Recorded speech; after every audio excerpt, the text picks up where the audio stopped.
Hello and welcome to the I Am Woman project, where every week we have deep, thought-provoking and interesting conversations with thought leaders, change instigators, rule breakers and creative minds who think differently, sparking creativity and inspiration.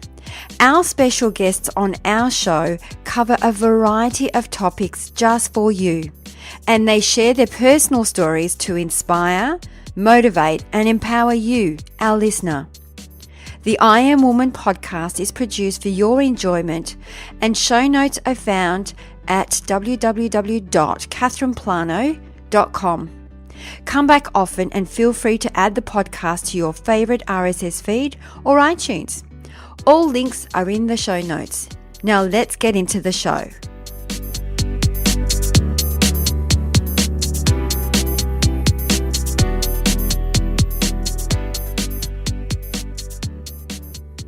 Today we have the beautiful Sarah Roocroft, the human and project juggler. Sarah Roocroft is obsessed with innovation and curious about all things new, clever and emerging. Sarah is the co-founder of Wide for Wonder, which is Australia's most innovative event series to inspire attendees and nurture thought leaders moving beyond the boundaries of traditional business events. Bringing together storytellers, inventors, dreamers, artists, musicians, writers and scientists to learn, connect and explore the concept of wonder. Powered by Commonwealth Bank, Wide for Wonder is a door to a completely new way of thinking, presenting a series of interactive themed workshops and engaging masterclass sessions that will provide attendees with opportunities to interact with the keynote speakers on a more personal level. Sarah is also the owner and founder of Sienna Baby and loves experimenting with future of work, growth mindset and curiosity. She is a mum of two beautiful little girls and is here to activate wonder so that the world they grow up in is curious and wondrous. Sit back, tune in and enjoy the ride.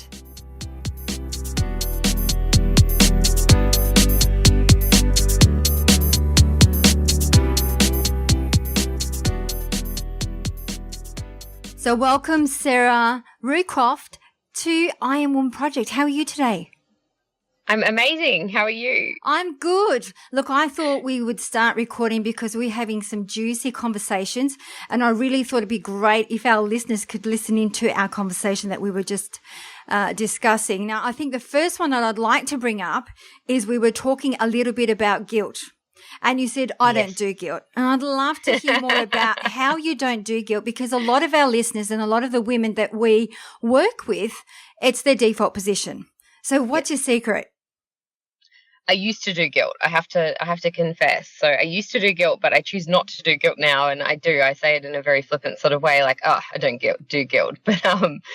But my journey's been much like these other women. You know, it can consume you, and I think it comes down to making a choice. And for me, it is a choice not to feel guilty and to rewire my thinking and my feeling for more positive energies. So I'm not consuming myself with the things that I'm not doing. You know, I've got two beautiful little girls, a gorgeous husband, a couple of businesses on the juggle, and you know, there are lots of people out there that are trying to do the same, that are throwing judgments, that are, you know, making you feel uncomfortable about what you're not doing. So the last thing you need is yourself judging you as well, you know, going, oh, you could be doing this, you could be doing that. Why didn't you do this? You didn't do this, da, da, da. So instead it's like being your own best friend and kind of being that voice that actually goes, you know what, but you're doing all this other great stuff. So that's okay. So, that's my choice. So if you don't mind me asking, Sarah, so when guilt crops up, if it ever does, and you catch it, what's your trick? Like, how do you shift away from that? I always come at things like that with curiosity. So it's like, oh, it's interesting feeling there. What's that about? And then I break it down. So, and I sort of go, okay, I can recognize and understand that that's why that's cropped up. And here's a really great example. My daughter's kinder had a Mother's Day luncheon, and I was like significantly pregnant, and I'd sort of read the thing wrong. I don't know, hopefully some of the readers are mums and get and can understand what it's like when you're sleep deprived and juggling another baby with another one on the way, read the time wrong. I turned up. I was super late and I'd missed the whole thing. And I had this moment where I felt really guilty, bit sad, more for Sienna, because I thought, oh, the poor darling. She kind of wasn't bothered though. So then I gave myself a pat on the back and went, you know what? It's okay. Like, you are very pregnant. You're very sleep deprived. People make mistakes. And then I had that conversation with her, and she was not even 3 at the time. And I just apologized to her and said, I'm so sorry that I was late. You know, Mummy's a bit tired at the moment. And she goes, that's okay, Mummy, and put her arms around me and gave me a big kiss. And it just all went away. And I thought, you know, I could have made this a thing and come at it with a different energy, but actually by coming at it with self-forgiveness and then obviously seeking forgiveness from my daughter, we had this entirely different experience. So it was quite beautiful. Oh, that is amazing. And it's a choice that you made. You could have gone down completely in the opposite direction. Instead, you embraced your mistake and forgave yourself. Because, I mean, we're human beings. We all make mistakes and these things happen. That just happens. Exactly. And I've sort of been able to role model that to her. So she gets that now, which is super cool to see. Okay, that's awesome. So basically moving from guilt to curiosity, really unpack it if you ever kind of feel it and just question yourself, what's this all about? Yeah. That's awesome. And then the forgiveness, the big F. Yes. The big self-forgiveness. Like, I think that guilt leads to this sort of, you know, unrealistic expectation of self, and, you know, we're striving for perfection in all areas. And I think when we're holding ourselves accountable and constantly doing that, like, that becomes something that just erodes our own sense of self-love. So, like, just forgiving self and just going, you know what, it's okay, and then moving forward. We all make mistakes. Yeah, absolutely. And forgiveness does take you away from being trapped in whatever circumstance. So I'm big on forgiveness. I do it on a daily basis for myself, because, you know, I always and forgive myself for any of the mistakes or any of the even negative thoughts that I have about myself, because, you know, sometimes these thoughts crop into your mind and, you know, and you don't even have time to think about where did this come from. It just happens. So I think forgiveness is a massive, massive thing.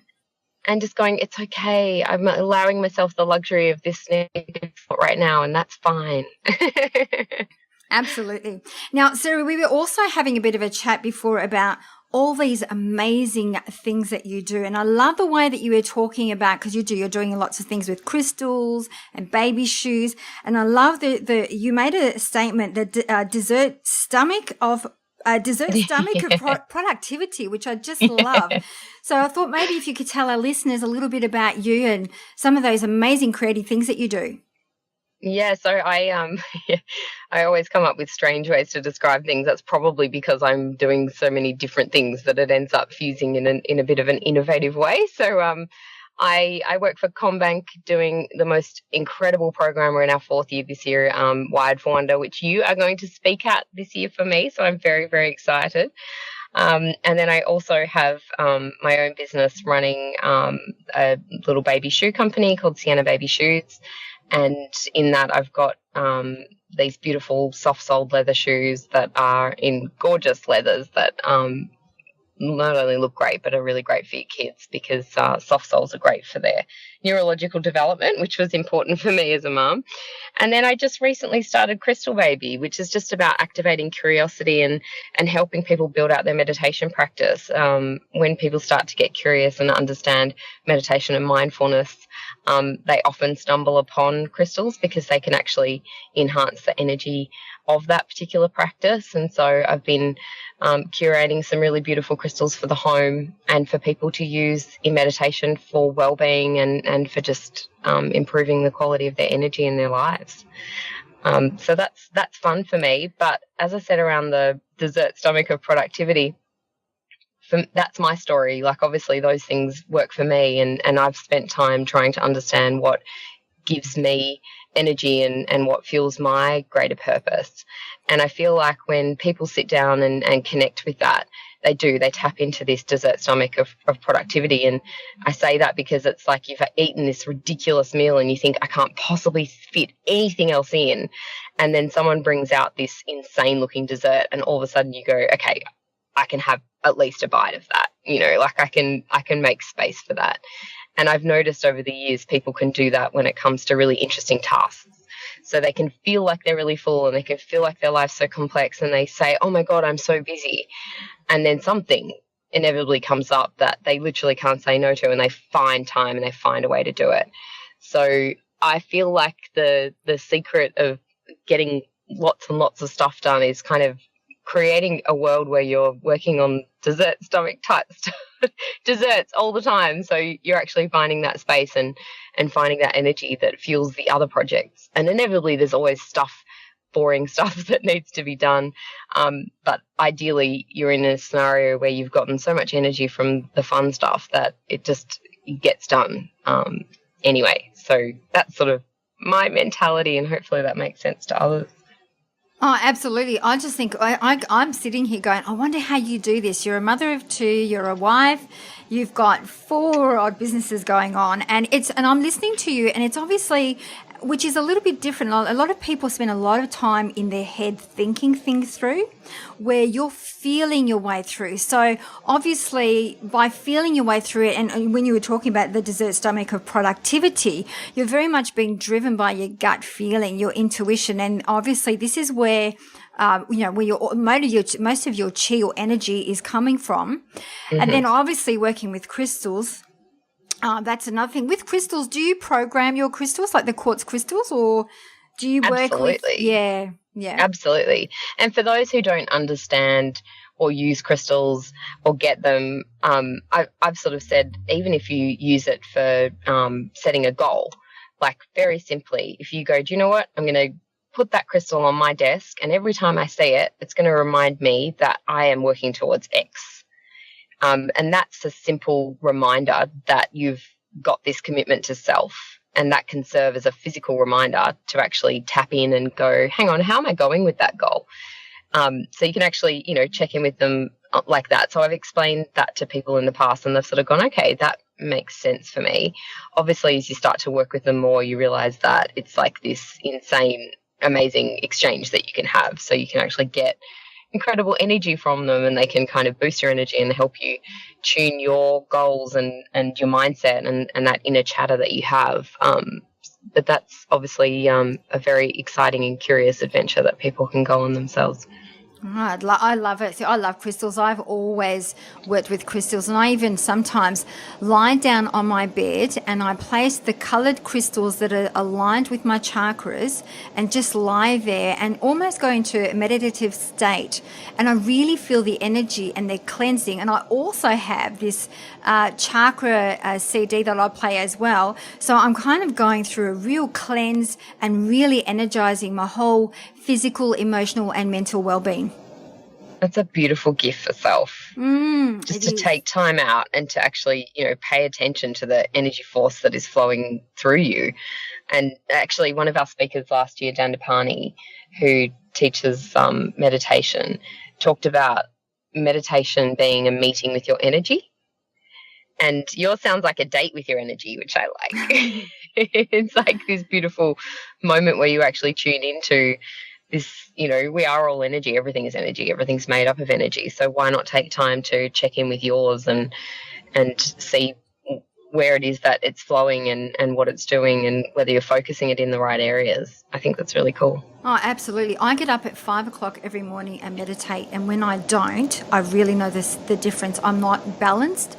I'm not as clear in my focus, and my energy is all over the place. So I'm big on meditation, absolutely, on a daily basis. Yeah, as am I. And it took me a while to actually understand and make meditation work for me. And I know you're into hypnotherapy, as am I. For me, my journey, I actually became a qualified hypnotherapist because I couldn't meditate. I couldn't silence my inner chatter. There was so much going on. And even my little crazy inner critic was like, you're not doing it right, Sarah. Like, this isn't right. Seriously. Like, your brain should be quiet and you can still hear me. So, like, whatever. And it was just insane. And then I found that through hypnosis and self-hypnosis, I became really effective at meditating. And now I can actually get myself into that brain state really, really quickly, which is fantastic. And it's made me so much more resilient, because even in times of stress, I can bring myself into that state and regroup with my energy and then come back in and, be peak performance. And I think if people kind of think of meditation as creating this space for their brain and helping their brain exercise, it helps them understand it and use it better as a kind of space. I don't know what you want to kind of call it, but like there's, sports stars that obviously spend time training for the big game. Well, I sort of see meditation as like training for the work that you do. So I'm like you, I can't live without it.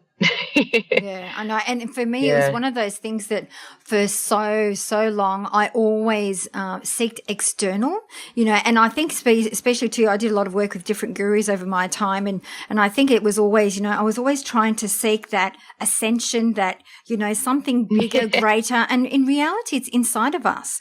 And it was just, it took me years to work that out. But, I'm nodding furiously because I was the same. I'm going, yes. I totally get that. And you go across to all over the world and you go into all these courses and it's just so much more simple than that. It's just about tuning in and going inwards, and that's it, really. Actually, it's funny. It's so true. And it's funny because you also expect it to be, instant, and you're hoping that it, will be easy, obviously. And then one day, many years after you've been practicing, you do hit that space of just instant clarity, and being able to sort of clear the slate of your mind, if you like, and you go, oh my God, I can do it. Yeah. And it's so awesome, isn't it? That moment where you're like, I can so do this. It was worth all that practice. Yeah. So, I would say to anyone who's like exploring meditation and not really sure, a really beautiful way to start is with some self-hypnosis, and there's some great hypnosis, like guided tracks on YouTube that you can kind of go through. And that just helps rewire your thinking, particularly to get over that, limiting self-belief around I can't meditate. And then obviously you can move into meditation from there. Would you agree? Oh, absolutely. I think that too, there's so much available these days. Like I met a doctor in the US and he does a lot of he works with brainwaves, and, he can actually, because obviously it takes, as soon as you close your eyes, you're going to off state anyway. You're not into that high beta. And then obviously with some of these tracks, which what they do with the brainwaves actually drop you into theta and delta, which is a deep meditation. So there's so much stuff out there, and especially in the US, like they've got things like, I remember I came back with these things where you clip onto your ears and you've got this little dial thing so you can drop your brainwave and almost be in that state of meditation with your eyes wide open and just sitting there without even doing much but just breathing. So I've brought in 5 of those for Wide for Wonder so that people can play with them. It's going to be so fun. So we'll set up an area where people can actually see what state their brain's in. And one of the things that we play with through Wide for Wonder obviously is content and the way that we sort of package that up. But we play different music throughout the day that is actually tuned in theta and beta and different sort of brainwaves, so that it can provide a bit of a palate cleanser in between some of the intense sessions. So you can go from learning about quantum computing or neuroimaging and then, have a bit of a palate cleanse with some music and then go in and listen to some storytellers and some other amazing things. So I'm very playful in the way that we sort of stitch that together so that it's actually having a greater impact on your brain, which we believe, we haven't proven it yet, but I'm working with a couple of people in the background to see if we can actually pull together some a serious piece of research that shows that the way that we've created Wide for Wonder and structured the actual education components does mean that people walk away and remember more of it. So we'll see. We'll see. That's amazing. I mean, the thing is, I've also done a bit of work with EEG, and I think I was just wondering, as you were saying that, whether you could actually hook somebody up, because there's this Leslie, he's a doctor in the US. He works with a lot of sports or athletes actually, and he's got this, it's like a helmet that you put on your head and you can see what's going on. And I was just wondering whether you could even get some of that just to sort of tap into some of the people sitting there Wide for Wonder and just see what's happening with their brain, where they're actually, listening to the music or even, listening to a speaker or anything like that. I think that would be wonderful. Oh, I'm with you. When you said I'm wondering, I got so happy because that's what it's about, right? Yes. Getting people to sort of get these amazing ideas that come out of things and start to wonder and explore that beautiful gift, which is we don't know the answer. So we can wonder, I love that. That's what it's all about. So yeah, I'd love to see something like that. We'll have to see whether we can make some magic happen. Absolutely. So, Sarah, talking about wonder, what drives you? Did you talk to us a little bit about Wide for Wonder and what drives you doing all of this stuff that you do, which is amazing? Thank you. This is life purpose stuff. Like, when you hit flow and things just feel really, really easy and you get so much enjoyment from them, and you sometimes look back and go, I can't even, like, this out of body sort of experience, I can't even believe that it's been nearly 4 years. This is our 4th event, and it's now got like this amazing following, and there's all these incredible people who have spoken for us over the year. Like, we've had Brené Brown and Shauna Kaur, and we've had Dr. John Medina and Professor Richard Dawkins, and we've had Guy Kawasaki and Nolan Bushnell, and, all these, Kevin Kelly and Jaron Lanier, like, the list goes on. There's all these incredible thought leaders that have come onto our stage and who've shared their wisdom with us. And it's just interesting because for me, it's just, I wanted to hear from these people. I saw friends of mine interested in the Kardashians and all these kind of daggy shows on TV, which, I won't lie, I've definitely had a bit of a binge every now and again. But what made me sad was that people didn't know some of the brightest minds in the world, and we were losing this sense of, who actually had these beautiful, wondrous minds and stories to share. So essentially, I was like, why don't we try and bring some of these people to Australia and make them rock stars? Like, bring some of these people into the space and light it up in a way that makes it really interesting to pretty much anyone. And so pitched this kind of concept as it was called Wonder Women at the time, and the working title got changed around, and Vanessa Beggs, who I worked with, came up with Wide for Wonder, which is so much better, and I'm so glad, because the working title was beautiful but nowhere near as good as Wide for Wonder. And it's just been this thing, that's just grown and grown and become wondrous, which is very, very exciting. But what fuels me is, connecting people with thought leaders outside of their normal world and bringing amazing information into their minds and helping them expand their mindset. Without realizing it, I probably subscribe to the growth mindset. There's this beautiful research that Carol Dweck has done from Stanford University, and she's sort of explored the growth versus fixed mindset. And I've always had a very open mind. I've always believed that people are capable regardless of their background or what they're born with. And she's sort of proven that. So she's shown that we actually can learn. Humans can learn, and it's not about having a fixed IQ, and that through failure we actually make the biggest discoveries. And I picked up this piece of research recently and just went, oh my God, that's exactly what Wide for Wonder is about. It's about all of those things. So God, I could talk about this for days, but it's, what fuels me is this, actually it's probably the Carol Dweck thing. It's helping people see that anything's possible, and that just because you used to think you were not capable doesn't mean that you're not. So getting them to connect with their authentic self and their greater purpose and what's possible gets me very, very excited. Yeah, I can see it. I can feel the passion come through as you're speaking about it. And you can see my brain bouncing all over the place. Oh, I know. But you know why? It's because, I think you're making a difference. And that's the thing. You're really making a difference, changing the way people think, changing people's environments, the world. And I love to talk about that stuff. I'm really passionate about neuroscience and the brain. And I love Carol Dweck as well. And, I think there's not enough of us really tapping into our true intelligence and our potential. It's just we get so caught up on external of what's going on in life. We get so busy that we forget that we can actually always talk about we create our own reality. And, I always talk about perception is projection and people go, there's no way I created this in my reality. And I always say, well, what question did you ask to receive what you are getting right now in your environment? Because it could be just a simple question as well. So I love all of that.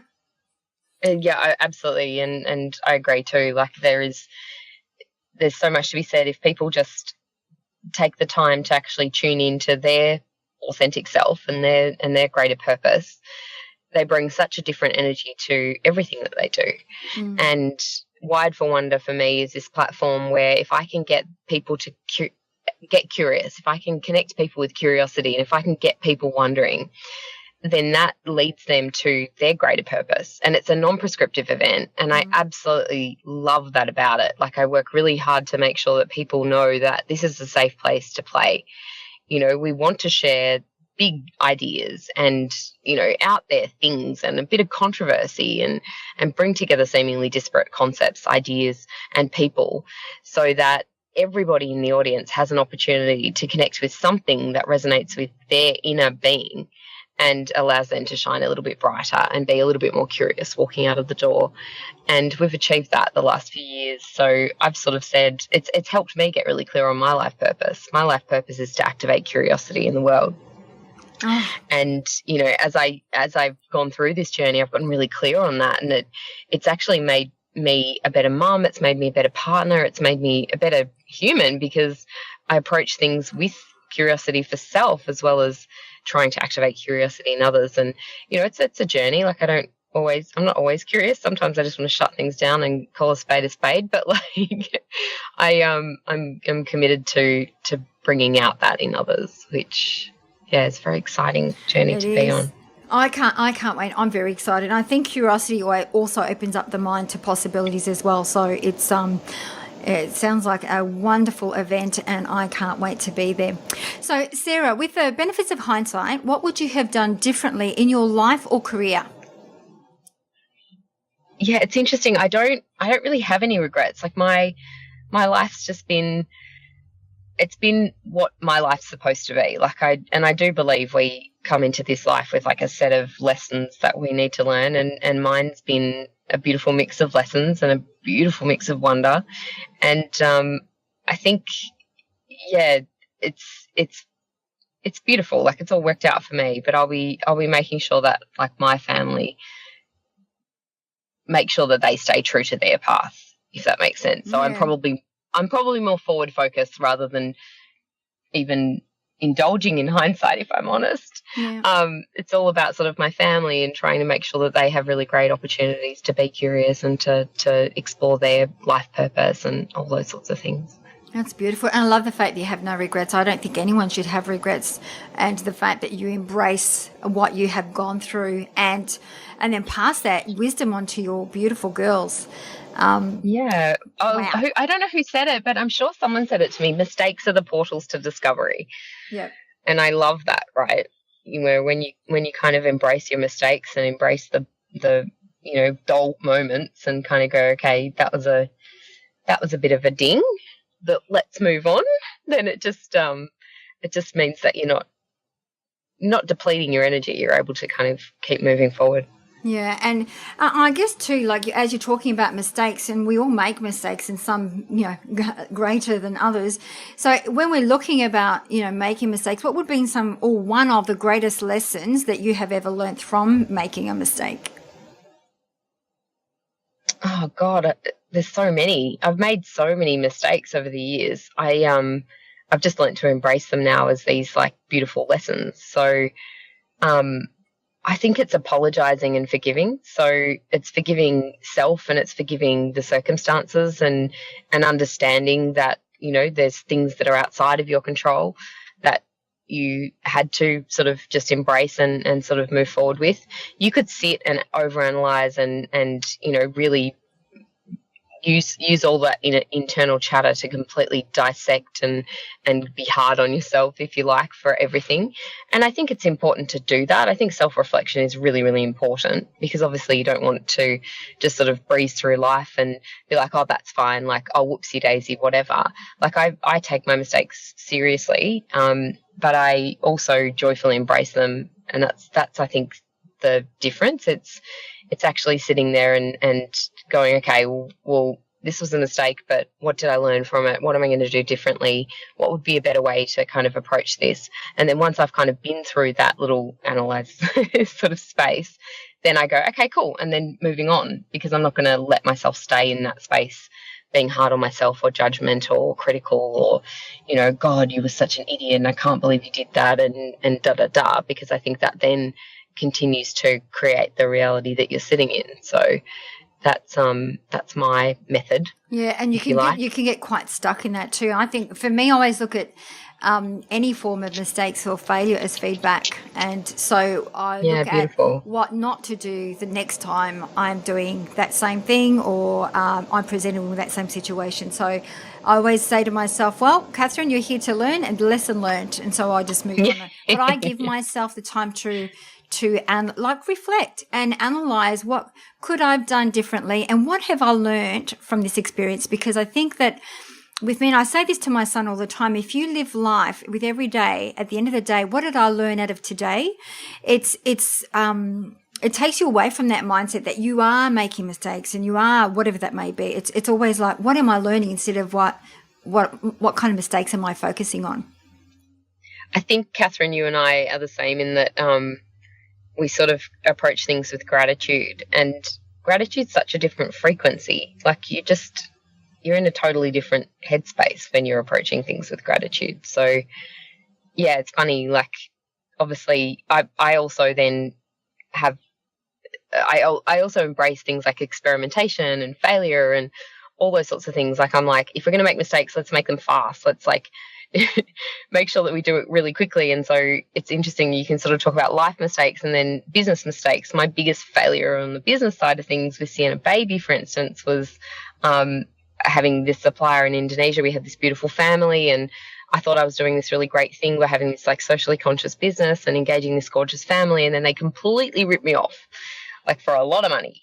And I was 8 months pregnant with no stock and about to do this baby show and opening up this like pop-up shop with some friends, and I had this like massive mistake to sort of deal with. So again, I did approach it with like, okay, what would I do differently next time, and have a bit of self-reflection.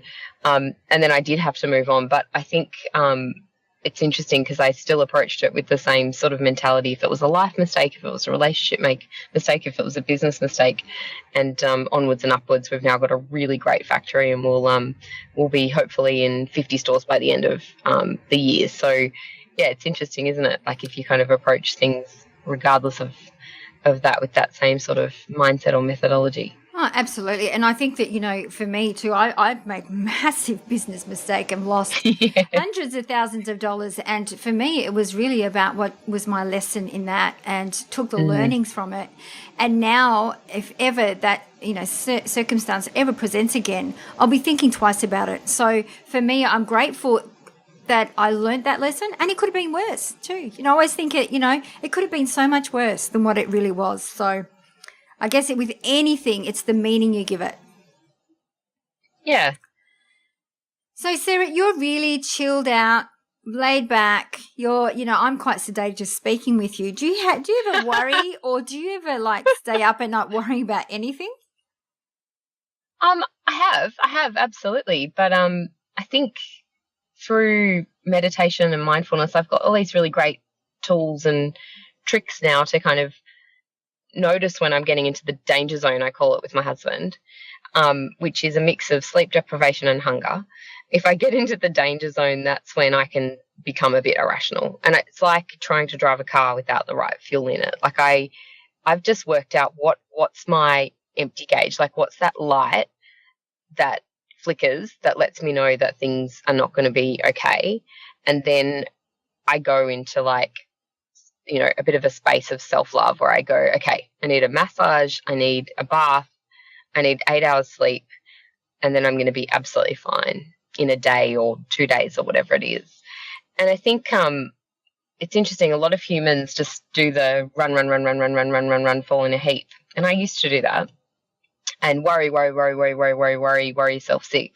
Overthink yourself into like a stomach ulcer. Like, you know, there's all these different things that we kind of do. Whereas I've just learnt to kind of listen and tune in, and, you know, I still get sick and I still get run down and I still absolutely push my body to the limits. But yeah, I'm more resilient and I'm more tuned in, and I listen to myself and I pull back when I need to, and I fill my wellness tank, as I say to people. So I make sure that I can sort of operate in that space. And yeah, that seems to work for me. But I'm a super positive person. Like I am living the life of my dreams. So it's kind of it's kind of hard not to be happy. No, I know. And I'm listening to you because I think that when you love what you do so much, I always say you never work a day in your life. And Yeah. it's it's a bit of a trap sometimes because I find myself that I love what I do so much that I can work and work and work and work until I fall into a heap. And so for me, it's almost, and I'm curious to, as I'm listening to you, I'm curious, Sarah, what are those triggers when you know this is it? This is my body saying, apart from, when we get sick, of course, but what are some of those little triggers where you know you have to slow down and self-care, have a massage? What are some of those signs for you? For me now, it's if I'm getting impatient. So if something starts to annoy me, that's my first trigger. I know that if my tolerance levels are dropping, that potentially I haven't had enough sleep or there's something that's going on with me that I need to tune into because I'm becoming an exceptionally tolerant person. And like I have this belief that like tolerance is the road to inclusion. Like the more tolerant we are, the more inclusive we can be. But that tolerance actually requires a pretty full tank and it requires a pretty tuned in person. And when we're running on empty or we're, not aware of, what's going on with us, that's when intolerance kind of creeps in. So I'm that's my first sort of sign. And then my next one is if I'm starting to feel quite tired, but yeah, that's usually a good sign because I'm usually pretty like, woo, let's do this. Yes, we can do stuff. Okay, we'll fit in like 15 things in a day. Follow me on Instagram, you'll see, like I jam a lot into my days. And I post about it because Instagram is like my online diary because I thought that it was actually a private tool until I got my first follower back in the day. Oh, you're gorgeous. Such a dag. Like I had absolutely no idea what it was. I was there posting away like a little happy chappy and then realised that's what it was. But I've used it as a gratitude journal since it was launched. So it's a really nice way for me to kind of keep tuned in. And that's another one. Like if I'm sort of going into that sort of space where I'm either, feeling a bit ungrateful or like feeling a bit sorry for myself. So like I've sort of tuned into what are the things that make me like those little warning lights on my dashboard. What do they sound like? And, everyone's are different. For other people, it might be that they, don't want to go to the gym or they don't feel like their normal coffee or they, whatever it is. But just like being curious about, oh, hang on, what's that about? And then starting to work out what the pattern is. So I've started to recognize those patterns and tune into them. And now I can, get in the zone and fill my wellness tank when I need to, which is good. Oh, great. I mean, that's really important to tune in. I think that we don't do that enough, because obviously, especially when you're doing so many things, but I think tuning in is really extremely important. So, Sarah, we always ask our beautiful women of inspiration that come on the show to pick one word that best describes your personal brand. So what would that be? Wonder. How did I guess you were going to say that? Yeah. Wonder. And so let's deep dive into that piece. Wonder, what does that mean to you? I've got this beautiful book that I read my girls. I'll have to post it so you can share it with your readers. And it's actually called I Wonder. And it says in it that, it's sort of got this mum talking to her daughter and she's talking about like, I wonder how many stars there are in the sky or I wonder this, I wonder that. And then in the end, it actually closes the book with, when we don't know the answer to something, we're given this really beautiful moment in time where we can actually wonder. And that's what it is. It's like, for me, it's just those moments where you can imagine and play and be curious and not have to be so serious and explore things and not have to label everything in a certain way and sort of break free from, the way that things are and just feel them for what they could be. It's possibilities, it's questions, it's exploration, it's adventure, it's all of those things. And so, that's definitely my word. It sure is. I can see that. Absolutely. So the other thing we do as we wrap up the show, we always ask for 3 golden nuggets from our women of inspiration to give to our listeners. So what would be your top 3 golden nuggets to give to our listeners? I love this. This is cool. So I've actually talked about them, and so it would be curious. It opens your mind. Forgive, because it opens your heart, and be grateful, because it lifts your soul. Oh, that's gorgeous. It's like a quote. Well, I think you should put your name against that as a quote from Sarah. Sarah Roocroft. Yes. Yeah. So, Sarah, how can our listeners find you? Because you do have a lot going on. So what would be the best place for them to connect with you? Where can't they find me? I know. I'm prolific. I'm everywhere. Oh, I love social media. I'm a total addict. I'm a 7 on the Enneagram. If anyone knows about Enneagram, you'll understand that's why I have so much going on, and it totally works for me. I absolutely love Instagram just because pictures tell 1,000 words, and it's such a beautiful way to capture a moment and share a feeling. So I'm all over Instagram at Mrs. Roocroft and at Wired for Wonder and at Sienna Baby Shoes and at Hi Crystal Baby. And then when I go to events, I'm always on Twitter, or if I'm watching something interesting on TV, or I find a cool article. So that's kind of another little stream of consciousness, which I love. And then just for the professional connections, I love a bit of LinkedIn as well. That's always a good one too, isn't it? Wow, you're amazing. I don't do any of my social media, so I'm listening to you going, wow, that's amazing that you're so you have the energy to do that too, because I think that to me is prolific. It's time consuming. I just don't get into it, but I love the fact that you do. And you've got lots of energy. Look, Sarah, I can't thank you enough for coming on the show, and I know our listeners are absolutely going to love you. I highly recommend to all our listeners to tune into Wide for Wonder. That's going to be I'll ask you, Sarah, what are the dates for November for Melbourne, Sydney? Yeah, so it's the 15th and 16th in Sydney and the 17th in Melbourne, and we are nearly sold out, which is so exciting. So yeah, we'll have a lot of fun. And thank you. This has been so much fun. No, thank you. Thank you for being curious about me, Catherine. That was so fun. No, it was fun. And I think also we'll have everything on the show notes, and we'll also put it on all our social media as well, so that people can connect and come to Wide for Wonder. I can't wait. So thank you once again for your time and energy. Oh, you are a wonder. Thank you. Thank you. That brings us to the end of another episode. I hope you enjoyed the show, as it is my mission to reach out and inspire as many individuals like you. And one of the best ways to help us achieve this goal is by giving us a good review on iTunes. It's easy and it only takes about 10 seconds. If you have any questions or special guests that you would like to hear from, please send us an email to support@catherineplano.com.au and we will get right back to you. You can also follow us on Instagram, Twitter or Facebook at Catherine Plano. That's it for now. Thanks for listening. Until next week, please take care.